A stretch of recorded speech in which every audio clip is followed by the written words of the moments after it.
Welcome to Season 2 of the Pull Hook Golf Podcast. Here's your hosts, Matt Cook and Bobby Brown.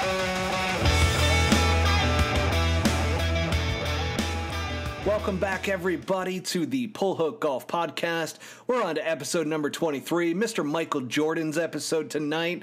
And, Bobby and I, we love the good old Air Jordans and those dunks, too. So you can't leave out the dunks when we're talking about Mr. Bobby Brown. But I've got my co-host here, Mr. Bobby Brown, PGA Tour Caddie, myself, Mr. Matthew Cook, coming in tonight. And, man, do we have quite a bit to talk about, especially dealing with the first playoff is now complete for the FedEx Cup. We're going to be talking about that, getting into a recap. We're going to be talking about a little bit more of the Caddie shakeup that we were talking about last week, as even some more developments have happened that I don't think have been really out there in the media yet. So, Bobby, you're going to clue us in to some of that.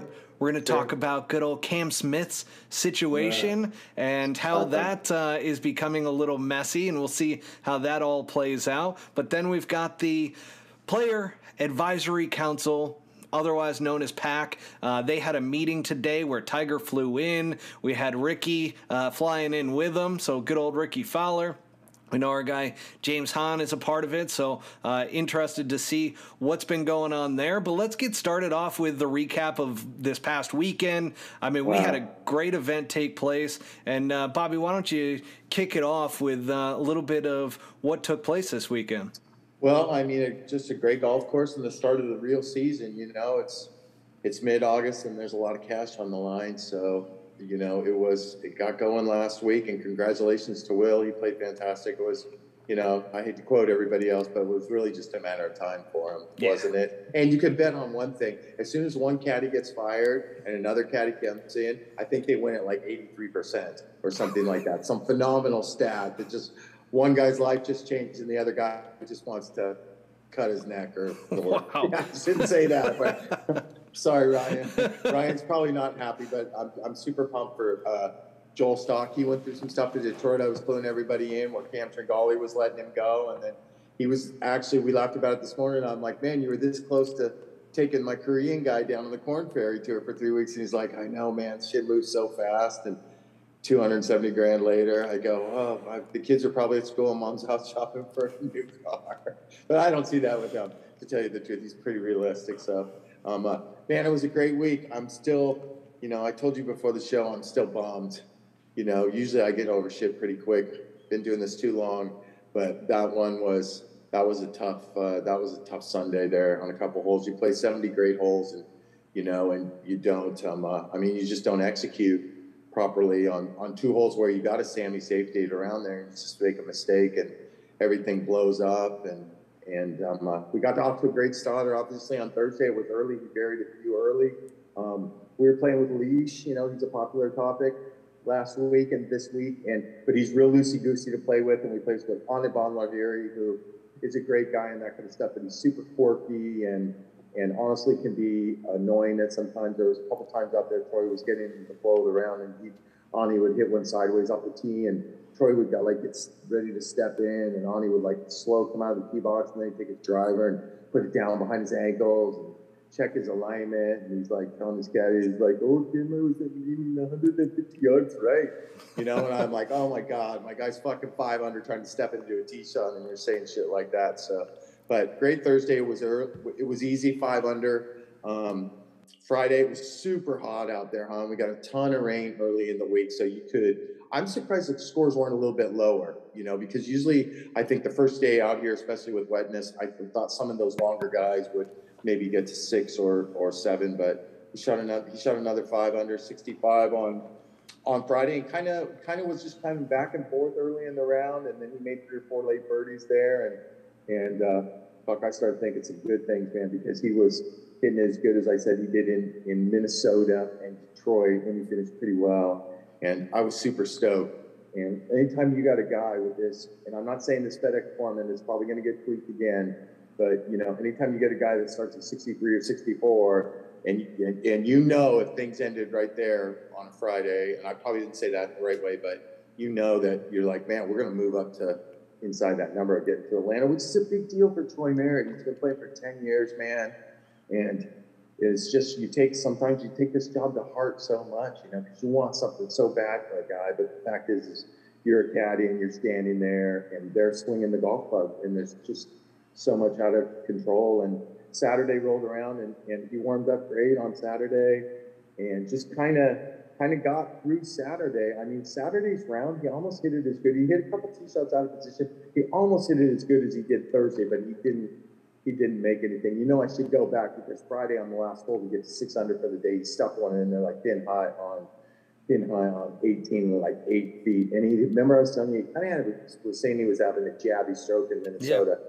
And that jabby stroke came out from 8 feet and it didn't even come close to the hole. And he said something to me afterwards. He goes, "Oh, there it is." And I was like, "Oh shit." Didn't really think too much about it. And then Saturday, he was stuffing it again. And he couldn't make anything. And I was just thinking the whole time, I'm like, man, we just need this thing to reheat up. But you get through Saturday at 10 under. I think we were 3 off the lead starting Sunday. Had a phenomenal warm-up session again, which sometimes fucks with my head because they're just peering it out there, and it's not always going to happen, especially on this golf course. When you get out of position or something, you are probably making bogey. You're doing your best to get a good look for 4, and if you make bogey, big deal. Everybody makes 1 or 2 bogeys at that golf course. And Sunday started off a little slow, like on 1. It was a pretty, it was a back right flag. It was a super gettable number for him that you could be aggressive. And he I wouldn't say he safetied it, but he hit it to like 25 feet left. And he's always the kind of guy that's going to get into the flow of the round. Of course, we were paired with Sungjae on Sunday, so that just made me want to just, I did see that. Added inspiration. But he's such a nice guy. It's funny, after watching him play for 18 holes, and I'm going to say this, Billy Spencer's a caddy that came in behind me. He might be the best caddy for Sungjae. He does a great job. It's Sungjae, it goes down the middle and it goes on the green. And if he misses 2 greens, he usually gets it to like 6 inches. So he makes the game look easy. I do remember thinking to myself on Sunday night when I was pouting, I'm like, God, I don't know how Sungjae doesn't win 4 or 5 times. But now I do know, because it's the putter. It's definitely the putter, So anyways, back to our round. Enough props for my No, hang on a second, because I do have to bring in one thing, is that when Troy dunked the eagle shot, and all of a sudden, finally, we get some coverage of Troy and you, and you guys are high-fiving. Yeah, I can't believe what happened, especially what happened on 11. My whole body can't take this emotional roller coaster.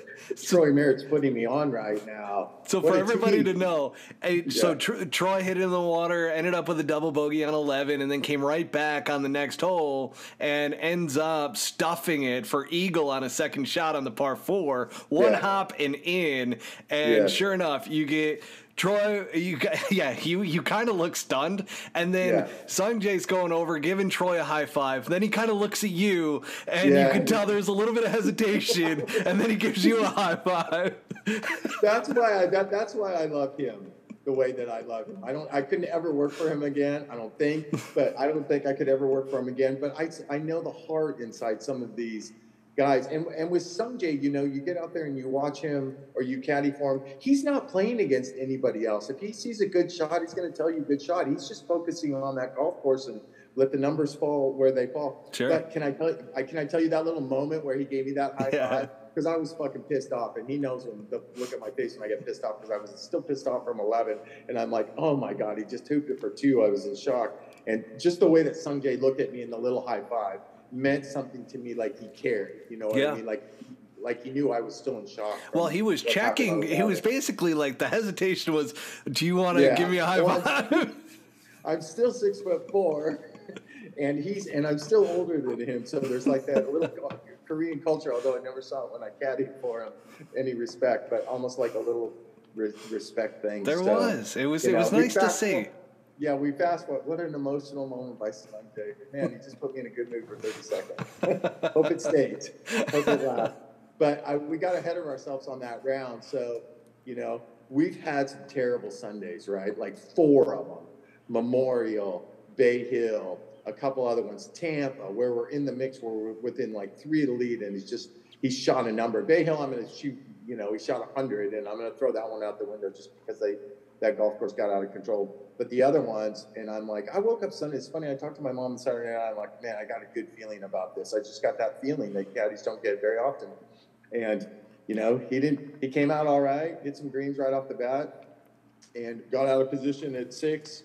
And you make a couple bogeys and you turn it 2 over, and that lead's gone away from you now a little bit to like 5 or something. And it's not really like he really hit a horrible. He might have hit one bad drive on the front, but I think we got to 5, which is kind of the best par 4 on the course. And the wind, well, I got to back up a little bit. This is ticky-tack. But, you know, we were supposed to have a southwest wind. And on the first hole, we felt it. It's going from southwest to northwest all day long. So that's already in your dome. You can't, you know, you're guessing, basically. And you're at the mercy of impact or what it's doing. And so we got to 5, and he striked it down the middle of this great par 4. And I don't know, we had like high 160s front or something like that, 79 hole, and he hits a 7-iron, like 72, which is a stock one, you know, and it was down off the right, but it's supposed to be in off the right, and he's like going to step in, and I'm like, hey man, I'm switching, and he's like, you still like it, you know, you still like this club? And I'm like, yeah, I like it, and he sits flagging it, and it comes up like 10 yards short, right? So that's kind of like, ah, fuck. And Sungjae's in the bunker too, you know, and he gouges out of the bunker in the left rough. And I'm like, yeah, we're going to get one on this son of a bitch, maybe 2 right now. I'm not even thinking about the tournament, right? So Troy chipped it up to like 4 feet and maybe 3.5 feet, and then caught a hard right edge. Made another bogey, turned it 2 over, you're deflated, going to 10. Actually, I should say at 9, he had about 8 feet pin high right. Didn't hit the hole. 10, he had like 10 feet pin high right, didn't hit the hole, and then all hell broke loose on 11. So let me just say this on number 11, and I'm not talking shit about Troy or anybody else that's played that hole, because we saw the same thing happen in the playoff. Yeah, I don't think those guys were trying to hit it there in the playoff, to tell you the truth. Because all you have to do is go to Memphis and play that hole one time, and you know when you see that back right pin on Sunday, you're fucking taking 20 or 25 feet left. And if it's a little bit short, big deal. It's up the hill and it's over. And if it's a little bit deep, no big deal, you know. But you just try and make a 3 there. That's not a birdie hole from, you know. It's funny, you're going to say it, but it's not a birdie hole with a 9-iron in that pin location. So Sungjae got up and he hit 9-iron. And Billy was telling me before he's like, you got to hit this down. You got to keep it down because it was all over. And we got up and he hit like 25 or 30 feet where you're supposed to hit it. And we got up and it just kind of switched and just came right into us. And he's really good with those off-speed pitch 8. So it's trying to hit this little holding 8, you know. And the famous last word, you know, when he pulled the club out of the bag, and I'm like, hey, 20 feet left's the best look, you know. And he starts it at it. And at first I'm like, oh, fuck, this is going to be good, you know. And it gets a little gust and it comes down right on the wall, in the water. You know, you got to drop and you're just like, fuck, that's no Will stuff that hit it outside left there from his drop zone, but that's a sketchy shot. That is. It's a tough shot, bro. It's, you know, it's a different angle, you know, so you're trying to align with the wind. The water's more into play on the right. Well, you saw Sepp Straka put it in that back bunker. Yeah, well, there you go. I mean, you just don't know. You're at the mercy of the wind and whatever. He had a pretty good one up there. I made 5, and I'm not pissed, but I'm like, oh my god, we're fucking 7 under right now. The lead's 14 or something. So now I'm just thinking, okay, we got opportunities. We drop, you know, the next hole you hit in the fairway, it's a birdie hole. The next hole you hit in the fairway, it's a birdie hole. It's a course like that, even though there were some tough pins. So, and then it happened. The miracle of Memphis happened. You know, right when the whole ship was halfway sunk, he hoops a gap wedge from a $128. You know, and it was pretty. I was in shock because my emotions went from, I can't take this, you know. But that's golf, and I'm like, holy shit, you know, now we're coming again. And they drove it in the right bunker on the next hole and almost hooked a 9-iron and hit to like 18 feet behind the full hole, and he buried that. And then we got to go play 14, and you know, and of course we're posted up on the tee waiting for the green to clear. There's a leaderboard right over there, and I'm like, oh, T12 right now. This is nice. You were right there. Yeah. I mean, don't remind me. I know, I'm trying to get over it. So and then fucking 14, we're sitting there getting iced, and I look at the leaderboard, and I'm like, all right, cool, we maybe make 1 or 2 coming in, and you know, and get inside the top 30 because that's the goal. And we were talking about hitting a 5 or 6 iron, and the first thing I said is, anybody that knows that holds the same thing. Water's all the way down the right. You don't push it back there. It's 4 from the back. If you push it back and you flare it a little bit and you hit it too good, it's soup. And he's, and I'll give him numbers, and I'm like, hey, man, just hit it. I've always had the best experience here, I told him. When you just keep the water out of play and you hit it up there towards that bunker about 30 feet short or something like that. And he's like, well, what's the cover? And, I think we spent too much time on that tee waiting. And it was 220. It'll do it to you. Yeah, it was 220 or something like that. And there's helping wind. It was hot. 6-iron flies 93, but you're juiced up at the moment. You just made eagle and you just made birdie. You're probably going to get an easy 2 bills out of it with help. And I was good with that. And he's like, I think it's some kind of a 5-iron. So he's trying to hit a shot with a 5-iron because the last thing he said was, what's the cover on the right? And I'm like, oh, damn it. Yep. Don't ask me that, man. Don't be even thinking right now. And he just hit a skank knuckleball, started over the water. And at that point, if I ever criticize myself on something or critique myself, it probably would have been from that walk from the tee to the drop zone over there, because he was pissed off, and he's not the kind of guy. And he's flat out told me I don't need a rah-rah coach with me or anything like that. To keep it simple with me. I'm not taking anything away from him, but that's how he operates. He does his own thing out there. 10 years later, drops, got a perfect gap wedge, pulls it into the bunker, buries under the fucking layup. Now I'm thinking like, oh my God, maybe he's got to take this out left of the grandstand because it's running away all towards the water and it's closely mown there. And he gouged it out to like 30 feet, like a 4 feet short, and made triple. And then I was just like, I want to go home.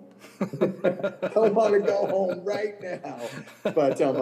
But you rally up. It's a long walk back to the next tee. You get your shit together, and you know that it's not a pin you really go out even with the sandwich on the next hole on 15. But he piped one down there, steered him left a little bit on purpose. I did, honestly, to try and make a 4 because I knew 16 was going to be hittable, and maybe we had eagled it before, and this was the eagle pin you could get. And he had a beautiful 3-wood up there, about 3 yards short or 4 yards short, and chipped it into the wrap to get to 8 under, and successful at a par in 17. Kind of steered it left on that too. He wasn't going to make another bogey. You could just sense coming home, and then he just hit the best drive he hit on the all week on 18. But he flared that one out to the right, Sammy safety. I'm like, oh man, you got it wrong. The other 2 holes were supposed to be Sammy safety. These ones were supposed to go at it. So, when you look at the fact that it's a $15 million purse, and you didn't have a great day or a great week, you moved up spots, you advanced, because the start of the goal for guys in our position and those numbers is to get here this week at Wilmington Country Club in Delaware. So, it was a successful mission. It paid great. It probably paid a little bit over $100,000, as if I don't know to the penny, right? But then when you get back and you're still like, what just happened? You automatically look and see what 12 under would have paid. Right? And that was only $885,000. So my mom's a big golf fan, 86, right? She texts me every day. How did you make 5 on 9? I'm like, not That's now, amazing. Not now. This is not the time, Mom. So I was like venting to her because I needed somebody at that point, right? I needed somebody. And she's like, well, it cost him a hell of a lot more than you did, and he tried his hardest, and that's all you can ask for, and that's why you're so happy with this guy. And she's leave it to Mom to put it in perspective, even though she was probably throwing her shit around the house at 86 years old when that happened. So we're here this week in Wilmington. Will played great. It was a great playoff. Can I share something with you that I probably shouldn't say? Please do. Okay, so, I didn't really know this, but until Saturday, I knew what the leaderboard looked like quality-wise. As you could say, this is a nice social media topic, but Denny McCarthy's caddy. He's got a really good personality. He's really good caddy too. Great greens reader and a great player, and I respect him so much. And he says to me on the first tee, and he's like, "Man, the social media is really botching the leaderboard." And I didn't really think about it. You're just worried about the first tee shot, But I'm going to say, after thinking about it for the week and that kind of stuff, man, even the driving range. And I hate this, kills me to say it.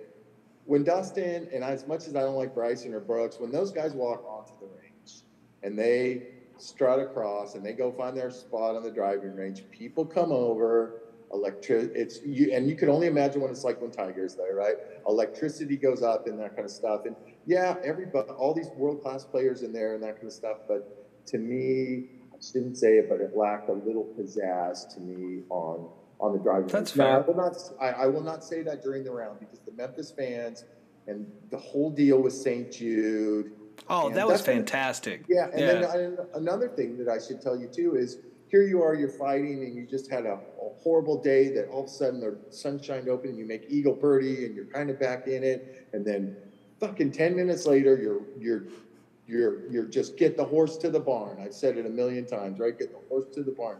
But then when you get to 18 on Sunday, they do something very emotional and very unique. Is they bring out one of the patients from St. Jude, and this little girl I heard her story. She was 9 years old. Her name was Mayland. She was like the cutest little Asian girl. And I was like looking at her, and I'm like, and they announced a cancer that took like 30 seconds to pronounce these words, and you're just looking at her, and she looks so happy to be there. And she looks so healthy to me. And I'm like, this golf shit is just golf, right?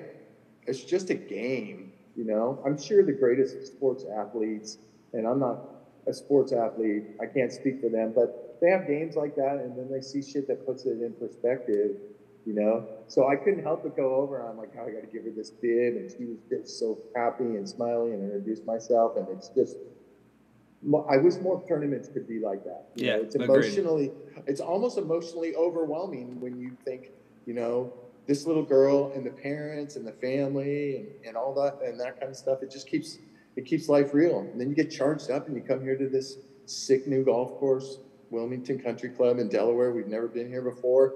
It's a big boy track. It's 7,500 yards. It's up and down hills. It's got the most massive greens I think I've ever seen. And everything's pure. There's water. It's everything you need. And boy, I wish my guy carried it 320 because we may have barely made the fairway like on 5 today, par 5 into the wind.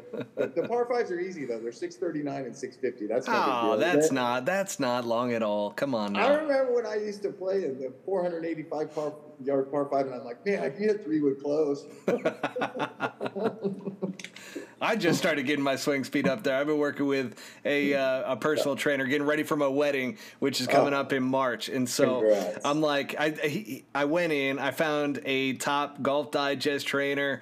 Shout out to you, Ando, because he is absolutely phenomenal. But all of a sudden, I told him, I was like, I started looking at my numbers on my launch monitor, and I'm just hitting regular drives. And I've always been like in the 115, 116 driver mile per hour, like never really like swung out of my shoes. And sure enough, like I look down and I'm like, holy shit, I'm at like 119, 120. Can I make a comment about this? Yeah. You're not going to like it. Didn't you just tell me before the show you just shot 90? Yeah. No, that's golf. Just like you're telling me about Troy's round, I'm sitting here going, hang on a second. I shot 90 out at this very tight golf course that was done by Pete Dye's son out here in Scottsdale. And then I go out and I play a little bit wider of a track, but technically a more difficult track that has a tougher course. I mean, the slope was 141.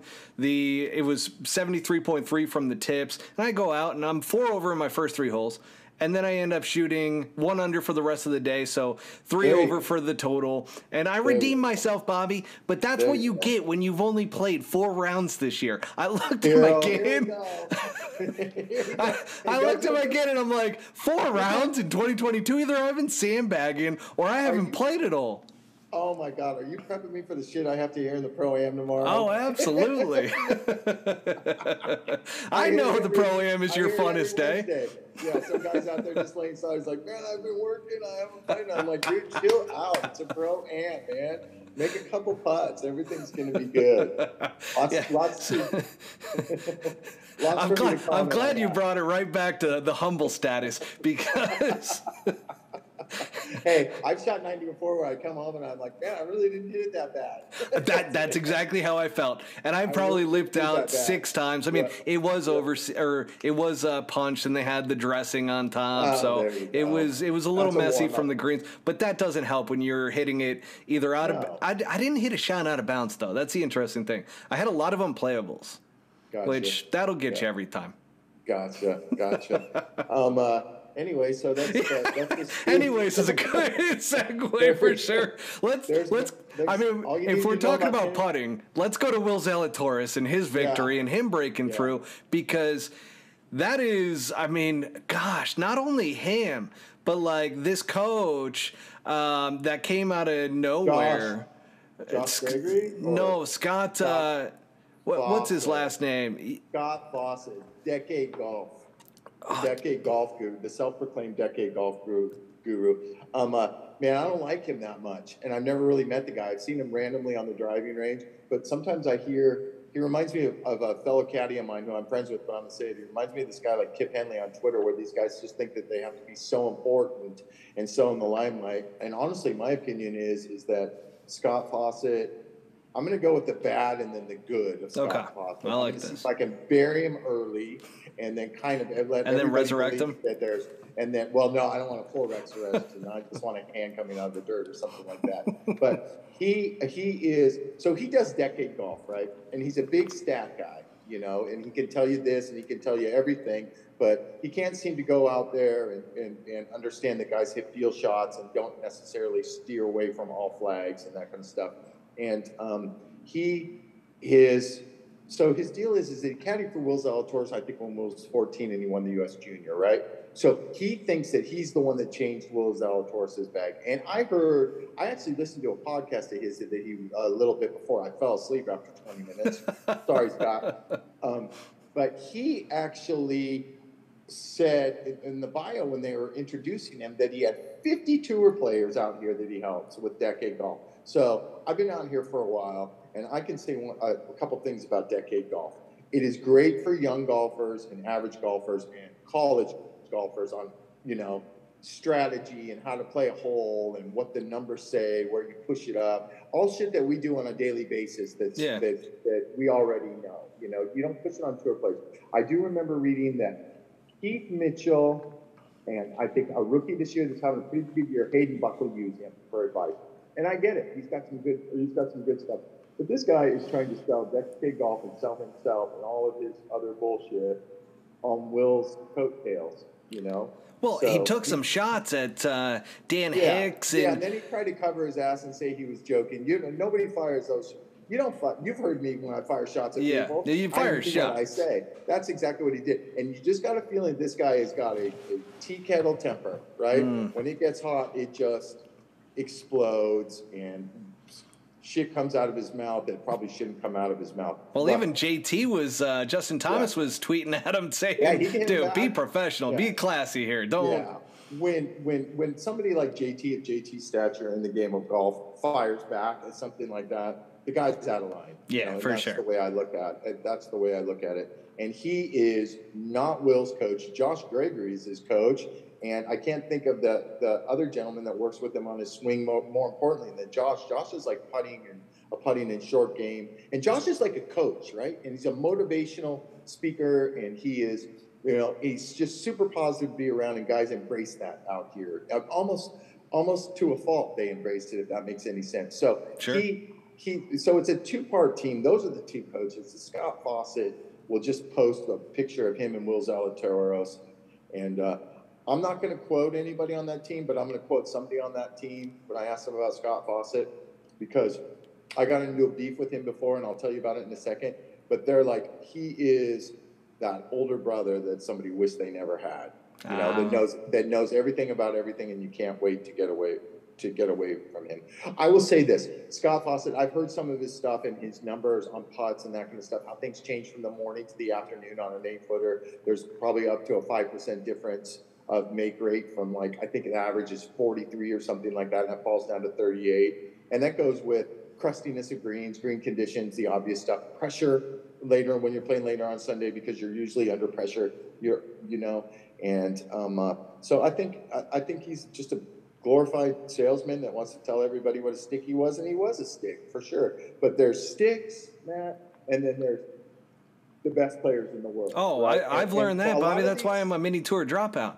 And this golf now is loaded with the guys that are here that always wanted to be here, and that's their way of proving to themselves that they belong up here, which, you know, I don't understand that. I'll tell you the beef I got in with Scott Fawcett is that he likes to throw up these pictures of where this is what a tour player does. And what used to really aggravate me about him is post Dustin, he would always say, Dustin Johnson's the smartest guy out there. It takes 25 feet on this hole, 30 feet on this hole. And this is a diagram, and I'm like, that's funny. Fucking Dustin Johnson goes at everything if it's a perfect number. You know, it's worth $100 million.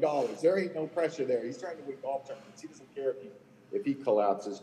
So there's a hole at Liberty. I don't know if you know it. I don't know if the routing is different when we go to the tour, but number 10 for us is way back in the corner. You have to take a shuttle, and it's a dogleg right par 4 with water, and then there's a long par 3. Is it the creek or is it the? Because I think we were having this issue with James Hunt. It's way back in the part of Liberty National where like the oil rigs are. It's not very nice back there. Oh, I know where you're talking about. Yeah, so that is 10. That's 10. Okay, so I should tell you, number 12 is this hole you come to, and you hit on top of the hill, and then you go over, and there's a split fairway. There's a fairway left and a fairway right. The rough's never bad on the left-hand side. The right's a weird angle. It pinches in. It's awkward. It's uphill.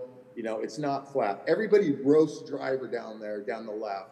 There's these bunkers that run up the middle that start at like 287. You walk across this road. So one night I'm sitting there minding my own business, and I put on something, and here comes Scott Fawcett, and he's got an overhead shot of that thing, and he's got all the balls and where all the birdies came from, right? And there's 478 balls on the left, and there's 33 on the right, okay? And there's X amount of birdies on the left, and there's X amount of birdies on the right. But he's going to tell you that the right's a smarter play because it's a higher percentage birdie. But only so many players hit it over there.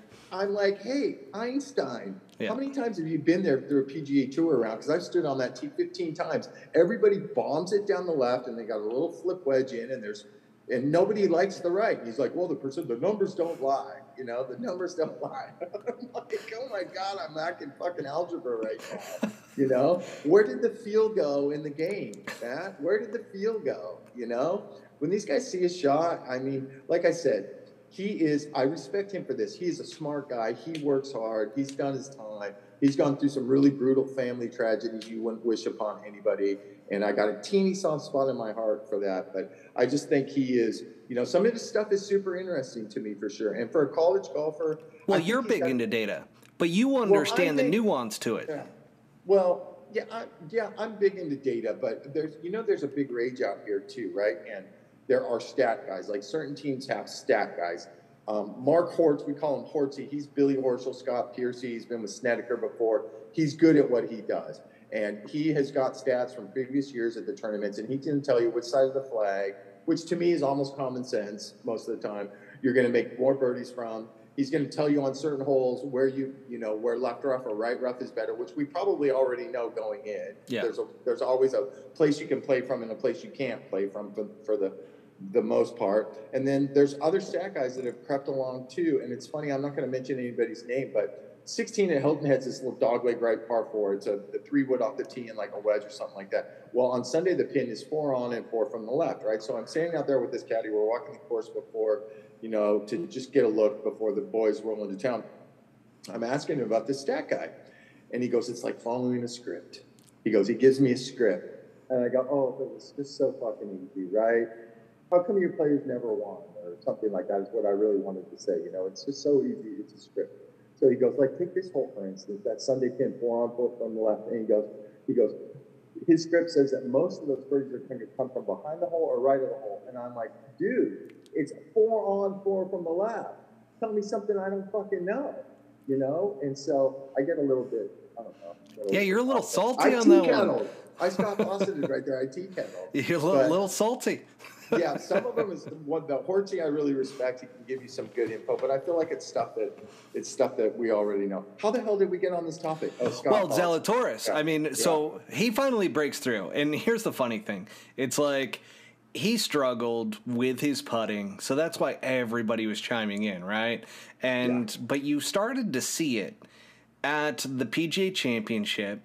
That didn't become an issue anymore. No. Like, he fixed that. His numbers are great. And I mean, he's a clutch putter, too, because that putt that he took on 18 in order to get into a playoff at the PGA, that was dead on line. Like, that putt, I mean, what about the putt hit it perfectly. What about the putt at the U.S. Open? Looked like it was that, too. In every inch of the way. That thing couldn't. I mean, the only thing everybody picked on about him, and we did the same thing, is that when it came, and I say we, but early on within this podcast, like, we were joking around about the fact that, like, who's the best putter on tour? Cam Smith. Who's the worst putter on tour? Will Zalatoris. But it was because of some of those yips that took place that, are mental, and you do have to overcome that. And, like, I love the fact that they figured it out. They went back to old tapes. They looked at his putting stroke, and his shoulder alignment was out of place, and they started to fix those things. But this kid is a damn gamer, and I've said it from the beginning that he is, if he figures out his putting, he's not only going to win, but those floodgates are going to open, and this kid is one of those that he's a ball striker, man. He's an absolute ball striker. That's a given. I'm going to back you up on his putting. I think the reason why people, when he got a little yippy or that kind of stuff, let's be honest, it's his putting stroke. That is an unnatural looking putting stroke that honestly most of the people can relate to, right? Unless you're out here watching tour players and how smooth everything is. And his is homegrown, but I mean, it works for him. It still looks like it's janky sometimes to me. Anything outside of 10 feet, it's a smooth putting stroke. But as soon as he gets within that like 5 to 8 foot range or even closer, it gets really janky. And the thing is that, and I've noticed this, and granted, it goes back, it's an old school philosophy, but on short putts, you put them off the toe. And, like, when he started actually making a lot of short putts, even though it looked terrible, it was almost like this Charles Barkley loop, right? Yeah. But he was hitting it off the toe and he was making the putts. Yeah. And so when all of a sudden you start doing that, it's like, it might not be pretty, but it's effective. Well, I do know this. I know that. Do you know what his stat is for making 3-footers this year? 100%. How many hundreds of 3-footers is that? Do you know his stat from? What's 5 to 8 though? Yeah, for his stat, I was just looking at some stuff. His stat from 5 feet, he makes 88%, I think, something like that. 88 That's or 90%. pretty freaking high, man. Yeah, and tour average is 93%, which is not that far off, 2 or 3% difference. But it just looks. Let's be honest, man. It looks funky. And guys, not a lot of guys hit toe putts out here anymore. They're all in. I don't know where it was, but the first time this year I heard Troy say something to me. He's like, man, I almost had to toe putt that. That's kind of, I think that's more, I'll stand corrected. Nobody really says when they do it and that kind of stuff. And nobody's going to admit it. Yeah. But if you start looking at it deadens it for people. It does. It doesn't let you pull it either. Yeah, that's true. I never thought about that. I always thought they did it because it deadened it a little bit. There's not as much inertia behind the, in the putter, in the toe there. Listen to me like I know what I'm talking about or something like that. You do, Bobby. I fucking love it, man. But anyways, it was a great run for him. He's going to be tough again this week. It sets up great for him. Little baby cut off the tee. Some of these par fives are reachable for like 3 guys or 5 guys. I know they're going to move the tee up on one of them. I think it's 5. I haven't even got my numbers right yet. But 60. I think there's 67 players in the field because Tommy Fleetwood's out, and who else pulled out? Well, Cam Smith. Yeah, Cam Smith. Oh yeah, you want to talk about that? Let's dive into it, man. Intro? You want to your professional intro into that? I mean, this is a mess. And I feel bad because did you hear? So let's start off with the good, right? Let's start off with the positive, Cam Smith. So he ended up spraying a tee shot. I think it was on Sunday.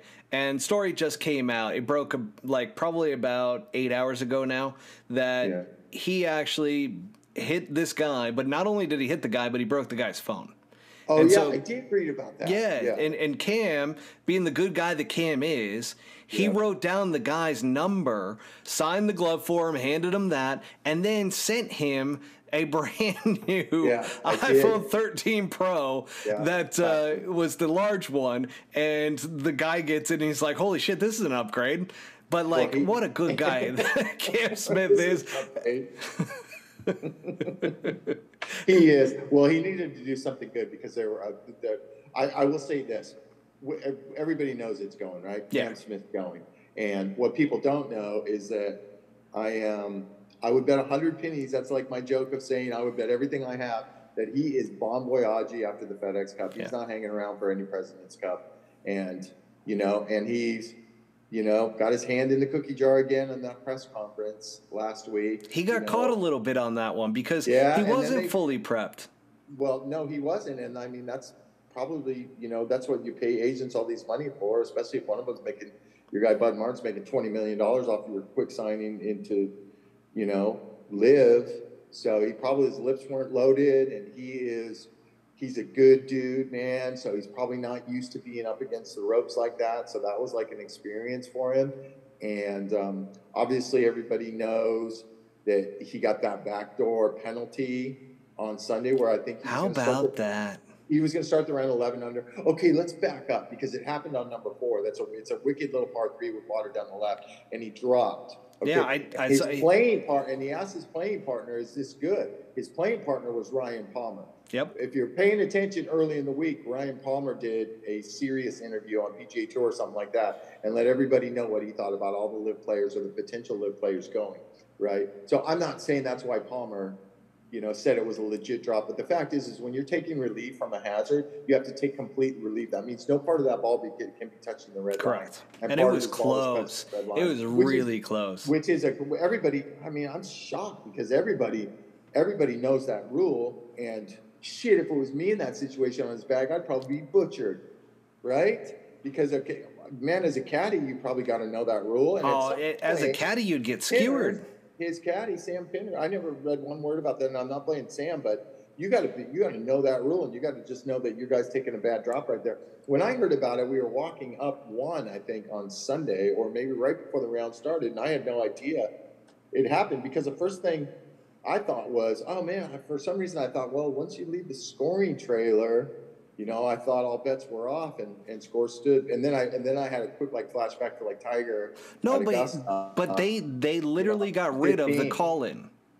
They got rid of the call-in to where you could call in and get the call, and then all of a sudden the player gets penalized the next day. And that was the Tiger rule. That came in from the TV.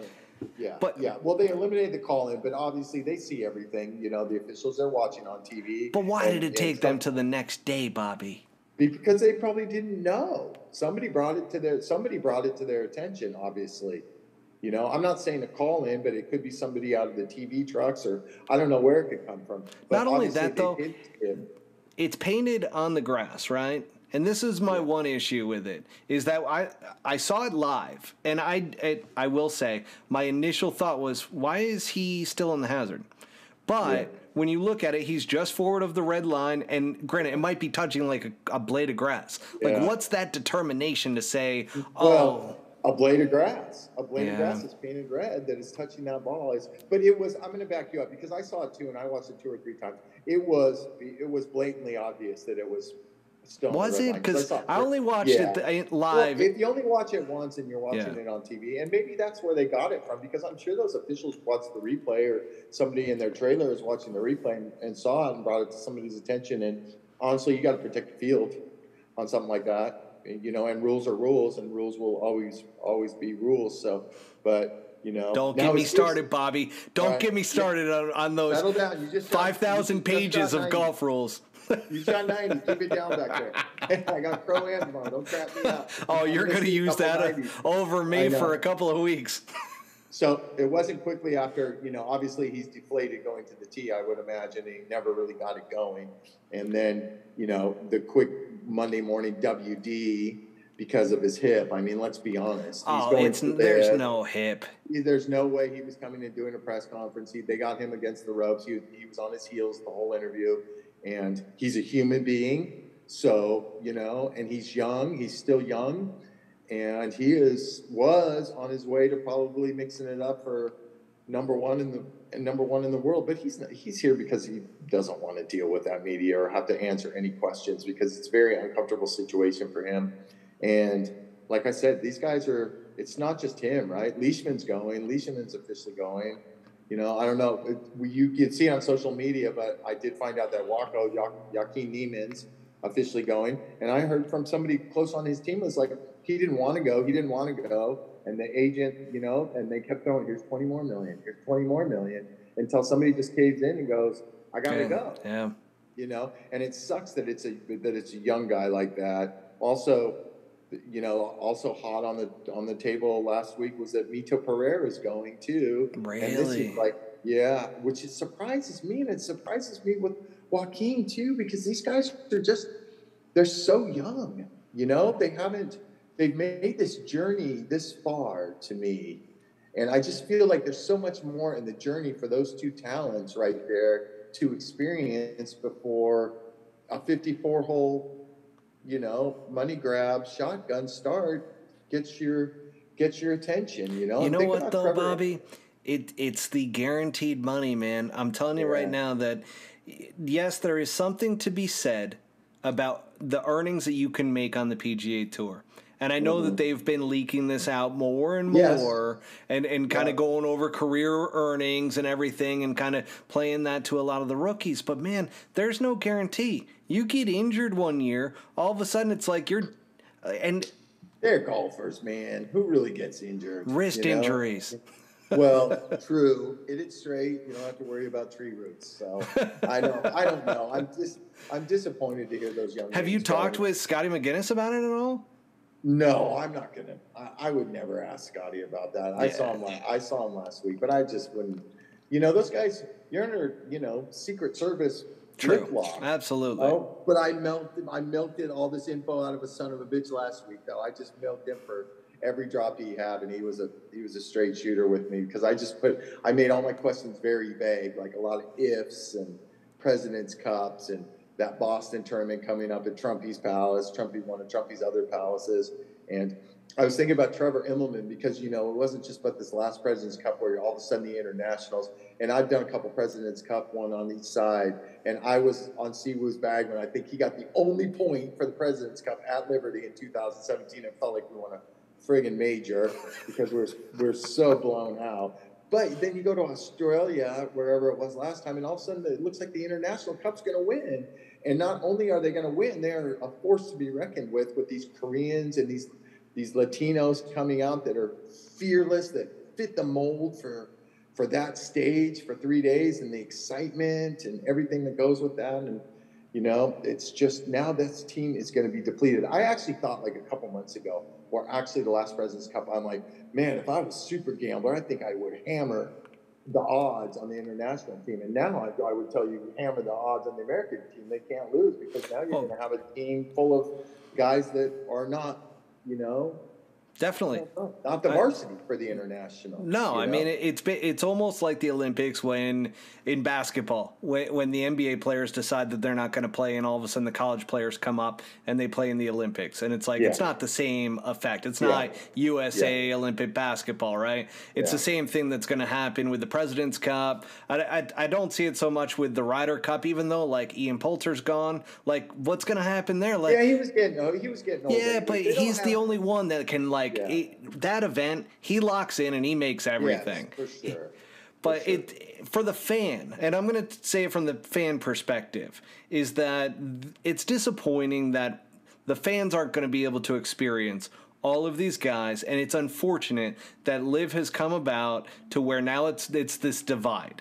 And that's my biggest issue with it lately, is that now all of a sudden you've got the lawsuit that came in, and I shared my stance on that last week, that I was very heavily against the lawsuit and with trying to do the injunction to get guys into the FedEx Cup, and it just was a very bad look on the players from LIV Golf. And now I'm very much so, after a week kind of removed from that, I'm like, you know, it's just disappointing for the fans, because as fans, you want to see the best players compete against each other, and especially in a President's Cup or a Ryder Cup format, you want everybody eligible to be able to compete who's the best in their game, right? And that's what I hope over the next couple of years. We're going to go through a transit. It's going to be a tough couple of years.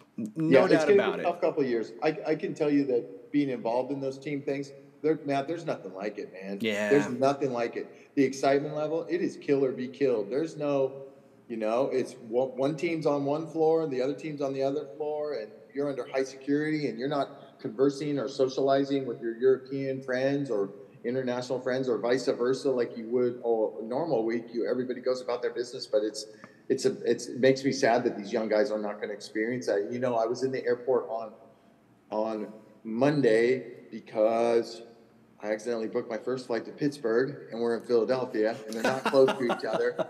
What so did you do that for?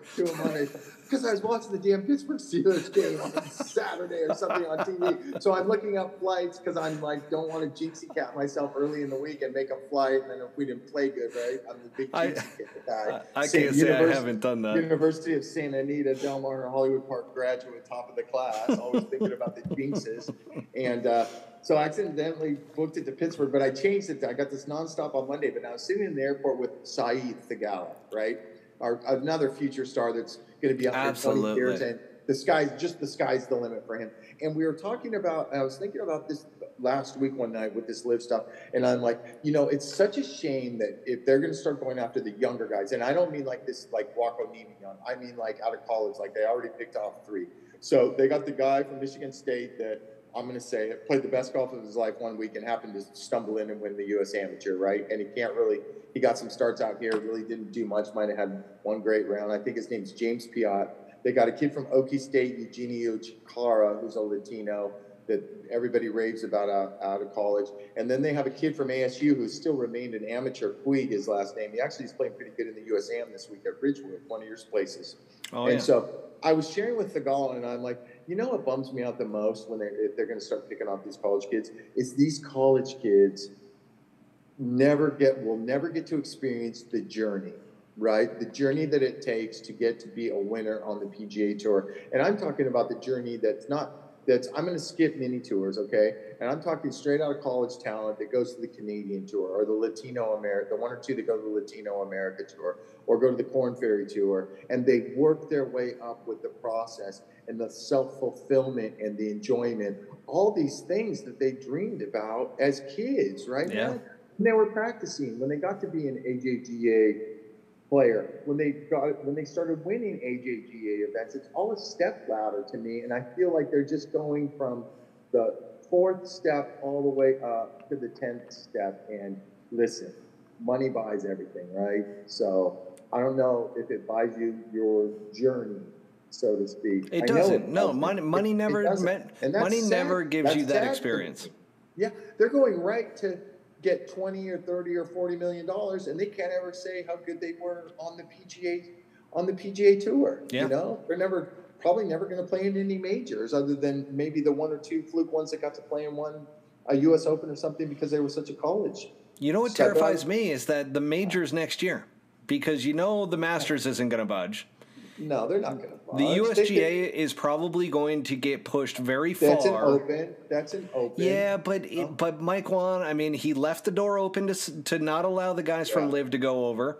And yes, that is an open. Could they still qualify? Who knows, right? But they're not going to have world ranking points. Like, it's going to be a different scenario. Well, they might have to go through an open qualifier, but I could see him playing in the U.S. Open. Augusta, I can't see him playing. Augusta does things their way, and it is a privilege to be there. That's oh my gosh, there was one post out there that I'm just like, I can't disagree more with, and it was about the Masters and how they're tarnishing their legacy by not letting these guys play. And it's like, no, are you kidding me? This is the Masters. Like, this is an honor and a privilege. To me, those players are tarnishing the legacy of the journey in the game of golf and getting to be a great player.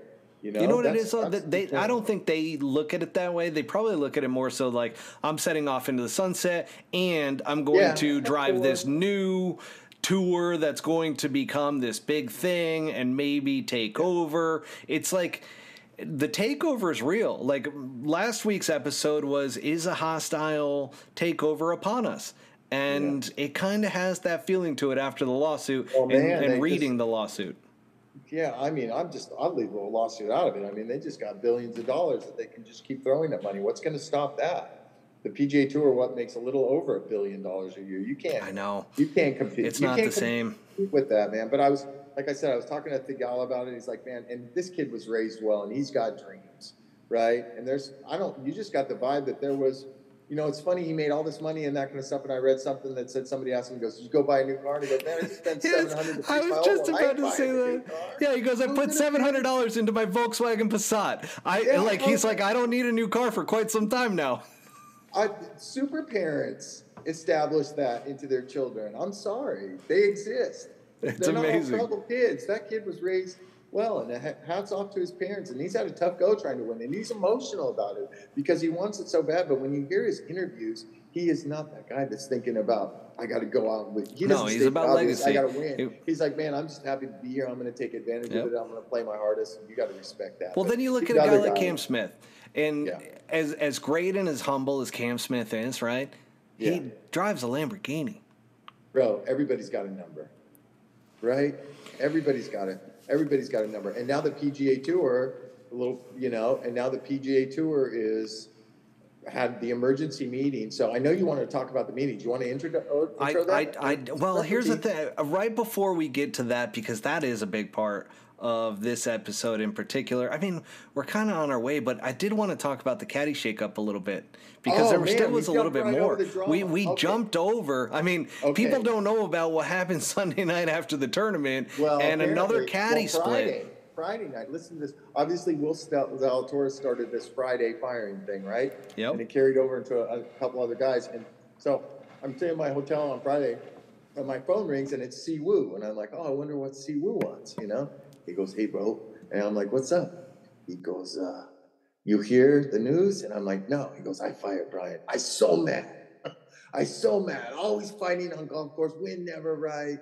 Just very uncomfortable. I'm so mad. And he said something else too, but Brian might listen to this, and I can't tell you another reason he gave me. But Brian, you know what the reason is. Well, a lot of us know what the reason is. And so I'm like, the whole time he's going through this spiel, right?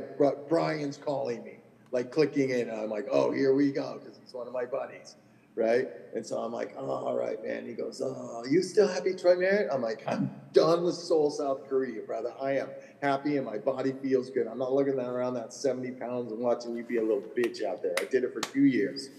So he's like, okay, I'm gonna have a friend on the bag, and if you hear of any good caddy, call me. I'm like, okay. But Brian calls me back. I'm like, what's up, B? He's like, well, did you hear? And I'm like, hear what? He's like, he fired me, man. After Friday's round. Does everybody know Si Woo was leading after the first round? He shot 8 under. Yeah. He hooped it for a deuce on 18 to shoot 8 under. Yeah. And then he shoots 3 over, and I know what happens to him. He sees 1 or 2 over right off the bat. He loses interest. He tries a hero shot. If he doesn't pull it off, he's like, fuck it. I'm done, bro. I'm done. Tomorrow's a new day. Let's get some rest. And I know Brian's been dealing with that for 3 years. And I asked Brian that. I go, how long were you guys together? He goes, 3 years. I go, dude, that is like 20 years in dog year, caddy years. For a normal white American. Wears on you, huh? Yeah, it wears on you for sure. But that's all the work you're doing and the emotions that you deal with, because they're I'm connected to Koreans, but there's no fucking around. They're ruthless, and they make their decisions and they're always 100% right. You just deal with that. That's just a fact of life out here. So I'm like, what happened? He's like, man, he's just, he's quitting on me out there and that kind of stuff. And I'm like, yeah, okay. And he's like, I told him that if he ever fired me, that I get X amount like a bonus. And I'll give hats off to Si Woo, because I think he flexed him going away present pretty good. And Brian told me something that cracked me up. He goes, I also told him in that contract that if you ever fire me, I get my check within 30 minutes of the time you fire me. So he said, Si was like, you come over now for a check? Brian's like, I'm fucking in the parking lot right now, bitch. Open the door. So that ends. Yeah, now wait, I got to tell you the rest of the story. Sorry, I thought you were done with that one. So Brian says he's got him cornered in the parking lot. And Brian's like, let me ask you a question, man.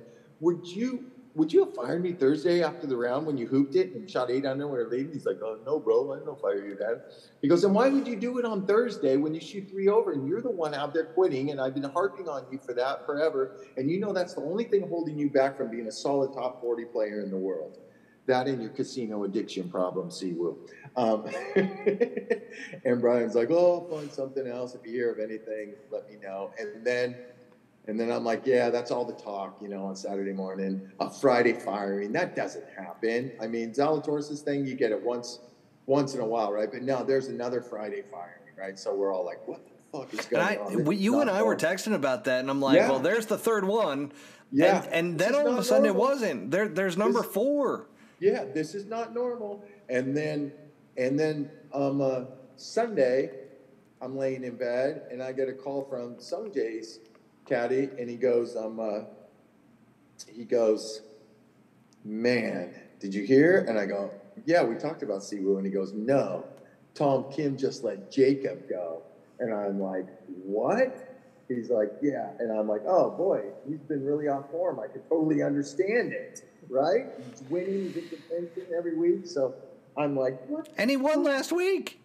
And he won the week before last. Yeah. Yeah, and he had another great week last week, and he had 2 great weeks before that. Yeah, I mean, he goes out, shoots another Sunday round. Wait, let's summarize this. He is playing the best golf of his life, and for some reason, let's fire the caddy. So now you're holding me back, caddy. Yeah, you're holding me back. I should win 4 in a row against the best players in the world. So I like this kid. His name's Jacob Fleck, right? And he lives in Thailand. I think he's from Tampa originally. But there's a world-class internet. I couldn't figure out for the longest time where I knew him from Caddie.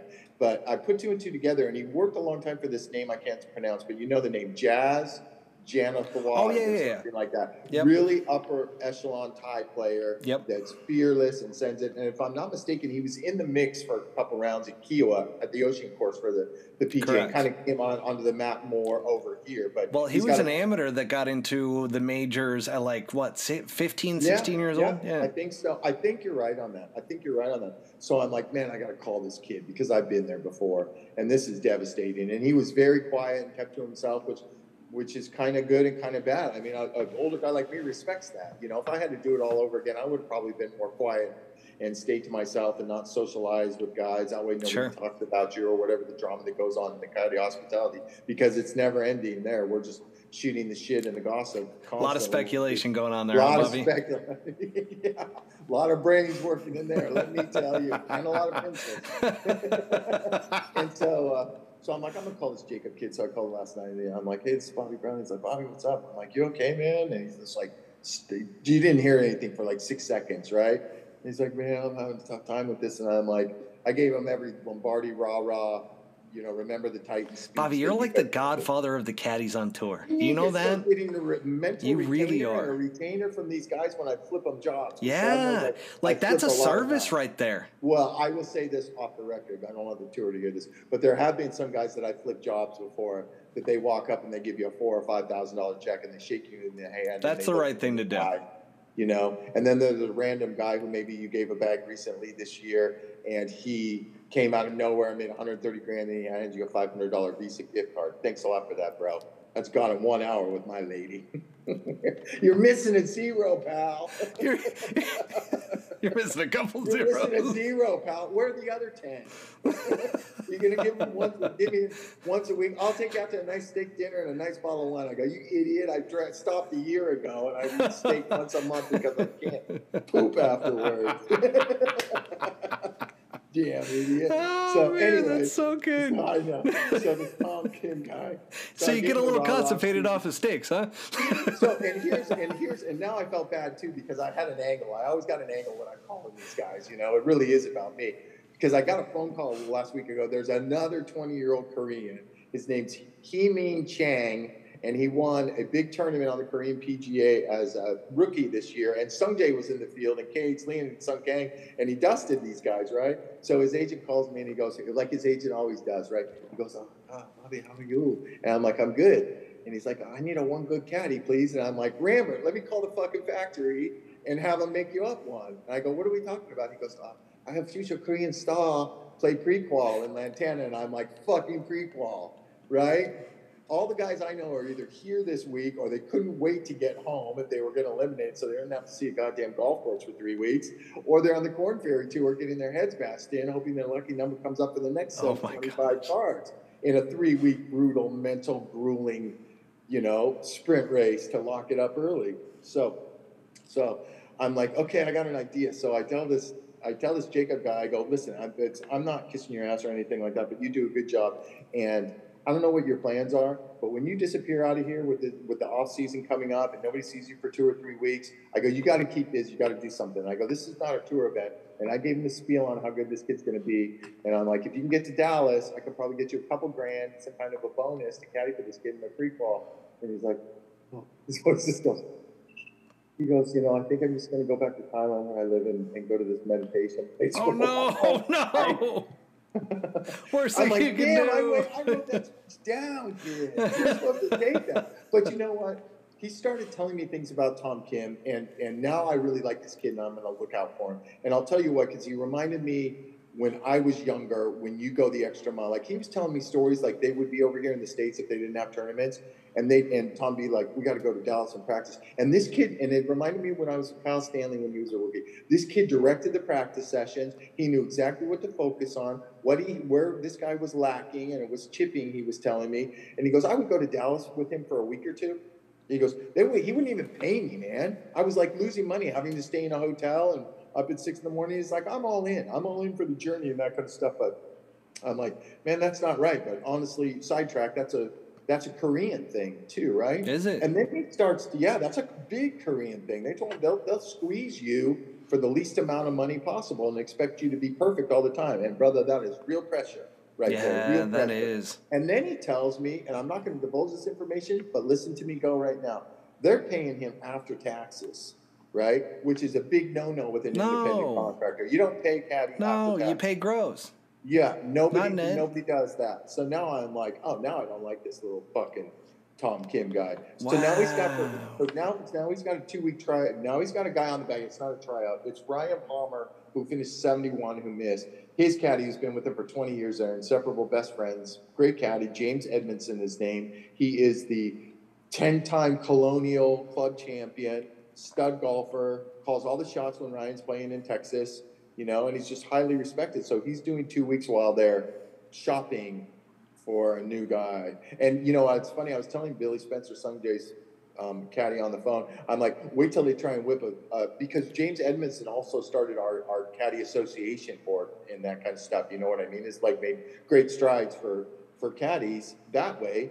And I'm like, wait till they try and flip a check on James after taxes, and you want to see how quick.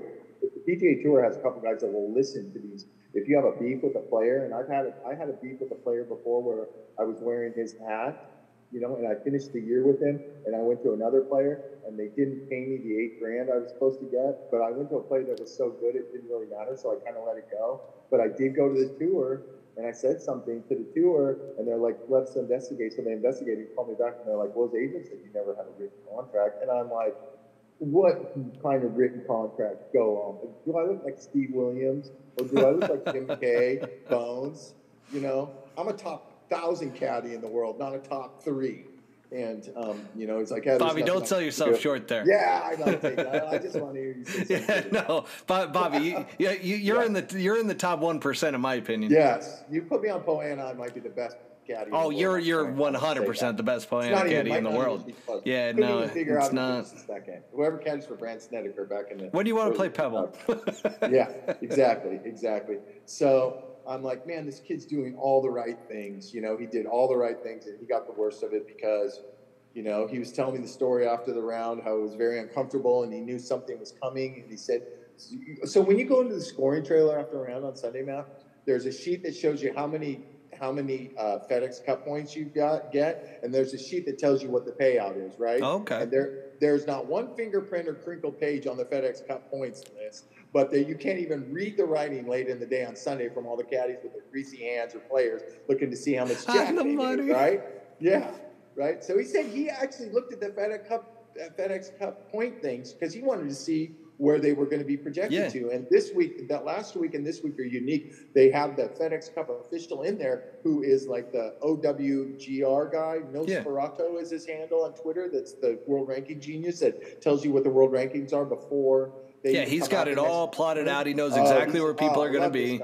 He is a breath of fresh air. He can tell you anything. It's funny. I fired out questions after finishing like 48th in the tournament. Go, hey, what do you have so-and-so going? He goes, give me 1 second. He hits you back 3 minutes, and he's like, you're 76 in world ranking. And he's been wrong one time, and it cost me a tournament because I told my player, I'm like, hey, the man says we're into this WGC next week, and we were 1 out. And this guy Twittered me back. He's like, man, I'm so sorry. It's he was a Korean. He's like, oh, man, it had to be a Korean, right? Like he was trying to tell me something. And I'm like, don't rub it in. So, anyways, where was I? We were talking about Tom. We were talking about Tom Kim. We were talking about the fact that if this kid keeps working that hard, he's going to get another bag. So blessed be the guy that comes in behind him when you got to come in behind a guy who's just got off a heater like that for 4 or 5 weeks, because they usually don't go up. You usually hit your ceiling. And now let's see how he plays this week. Remember I was telling you about this Tom Kim's game, analyzing it, the self-proclaimed expert that I am, that he's going to struggle at big boy tracks, like Troy. Well, you said he doesn't bomb it. So he's not one of these guys that's 300 plus. He's probably in the 295 range, 290? Maybe less, maybe low 280s. No. Yeah. And he's able to. Yeah, well, you just say a guy carries at 285, but in the right conditions during the tournament and that kind of stuff, that 285 guy's probably hitting it closer to 300, right? Yeah. They're all conservative. Well, watching Troy, and so I do a lot of the tour cast now. It out there. And they have the TrackMan numbers, right, for just about every shot. And Troy's sitting in the 116 mile an hour per. Okay. Like he's hitting it about 290, and then it's rolling out to about 305. Yeah. So like Troy's in the numbers. Like it's not like he's super. Like it's not like you're hitting it 285 and that's as far as it's going. You know what I mean? No, it's that's not. That's not maxed out. And that's carry, too. That's not even counting run. Exactly. But we're a little bit longer than him. So I'm going to be interested to see how he plays. He's got a great caddy on the back, so that's an advantage on the bag. That's probably a good thing for him. I guess. I'm not sure I even should have said that, but we'll see how he does on a big boy track. I'm interested to see. I'm curious because everything that he has played very well on and had those Sunday rounds, and I've given him a lot of props around how he locks in on Sunday and he gets into the proverbial zone, right? Yeah. That we haven't seen a whole lot of guys get into, and he does. He locks in and he can't miss a damn shot when he does. But I am curious, based off of our conversation last week, as to, is he going to be able to perform on a 7,500-yard track? Yeah. Because we haven't seen that over the past 5 weeks, right? Yeah. So that's what I'm very curious about. It's funny you said that because I brought that up to Jacob trying to make him feel better. I'm like, man, I think he's a great player and that kind of stuff. And I brought up this scenario about big boy tracks. And he brought up something that might have been a U.S. Open somewhere. And he's like, oh, yeah, he's going to struggle. He's going to struggle. We shot a lot wad, or we finished last at some big tournament and that kind of stuff. He's got to hit the gym. Yeah. Well, I mean, you hit the nail on the head when you're he's a little budgy. Speaking of hitting the gym and using Karina as a model, Sanjay is a little plumper, but he was a lot plumper before with no exercise. And when I started working for him, he really started getting into with the guy. And I'm going to tell you what, after watching him play Sunday, he moves it. Yeah. Sanjay moves it now. He's not as long as Siwoo is. Siwoo's the longest one, but he moves it. He hits it hard, man. The ball comes off of his face fast, and it's, it trips you out with that rhythm and that little pause up at the top, but he definitely moves it. So that might be a little motivation for it is crazy to see how much, that's why I brought it up early on. I wasn't trying to tout my own horn here. When I told you that normally I'm around 115, 116, and all of a sudden I'm looking at the launch monitor, I'm 119 after working out for 2 weeks with this guy.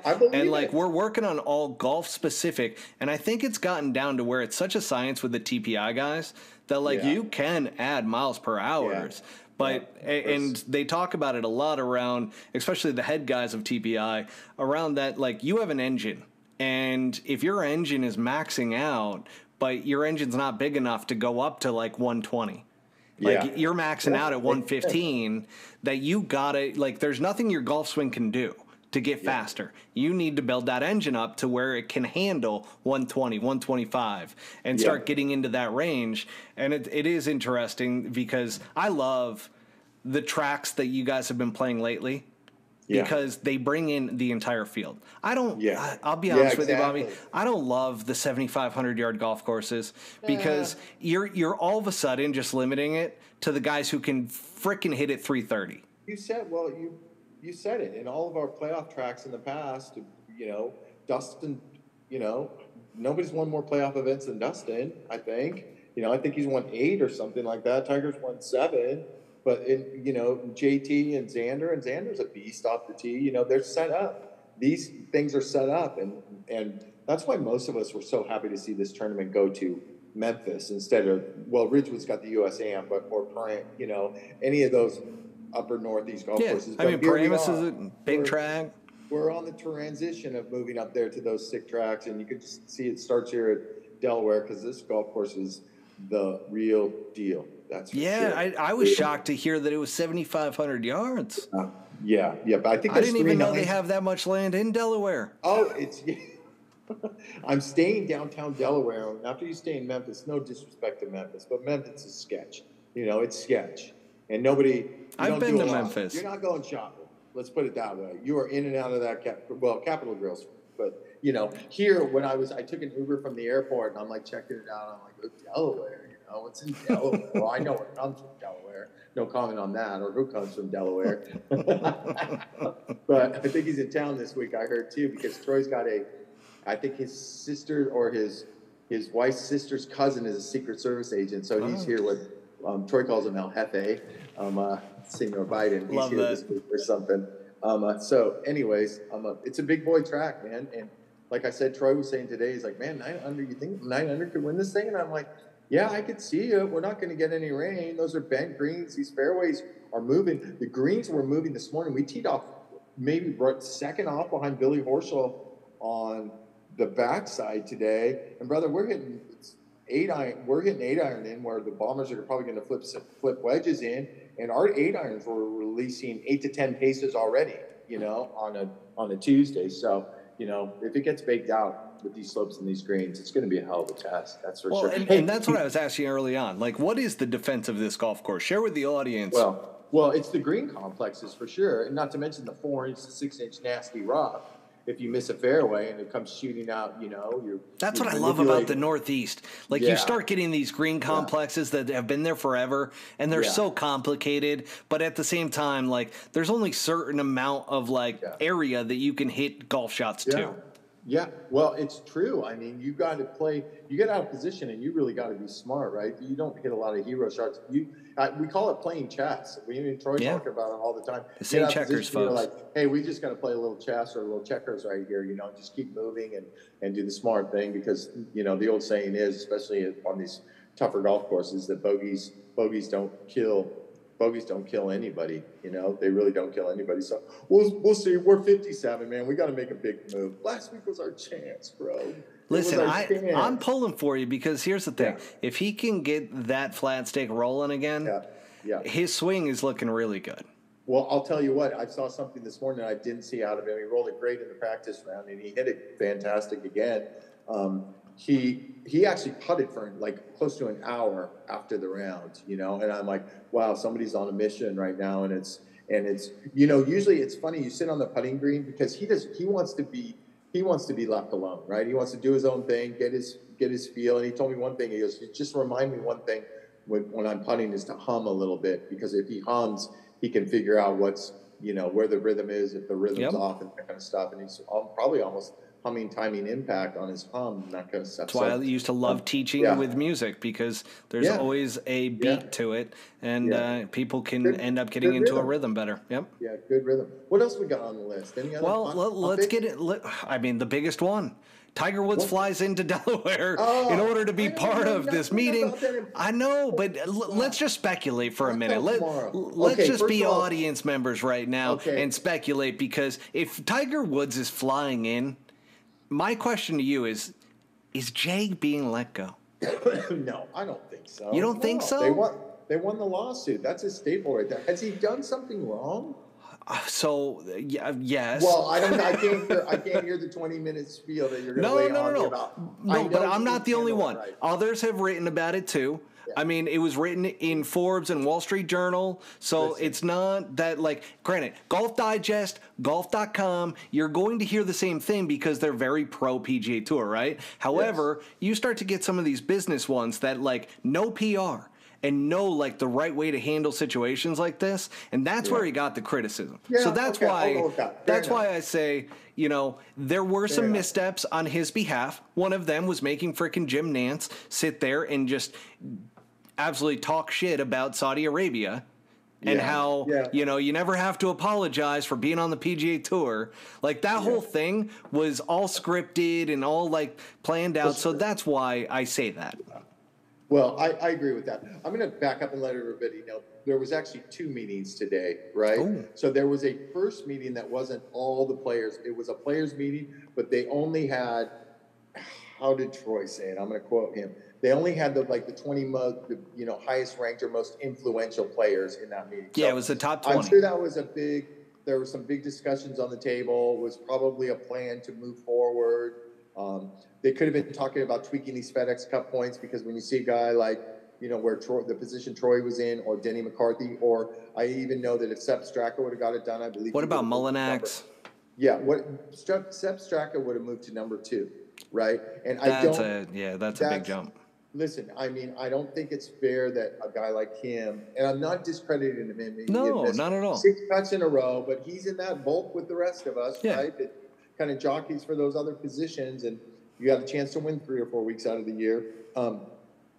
He would have moved to number 2, and I don't know how I justify in my mind that he would be like in front of Matt Fitzpatrick, who's been so consistent and won the U.S. Open. So John Rahm's been pretty vocal about having it get tweaked. So part of that meeting could have been. But it's the playoffs, Bobby. That's the other thing too. It's like you don't get rewarded in any other sport if all of a sudden you've played well the entire season, and then you go into a buzzsaw to where you catch the Cleveland or the Cleveland Guardians now, to where, as a Yankees fan, right? There's an edit. There's an edit. No, I hear you on that, but it didn't. Hey, listen, I would have loved Troy Merritt to finish 2nd or 3rd or win and move and lock his spot. But it's like, man, we're projected to, like, when we were tied for the lead, I think I saw something that says you're projected to go to like number 3 or something like that, where I'm just like, wow, that's pretty. Oh, you guys were going to jump heavy. Pretty cool. So there was that meeting, which is obviously the whole LIV strategy was on the table, and Tiger's input is going a long way, because the PGA Tour needs Tiger to back them up,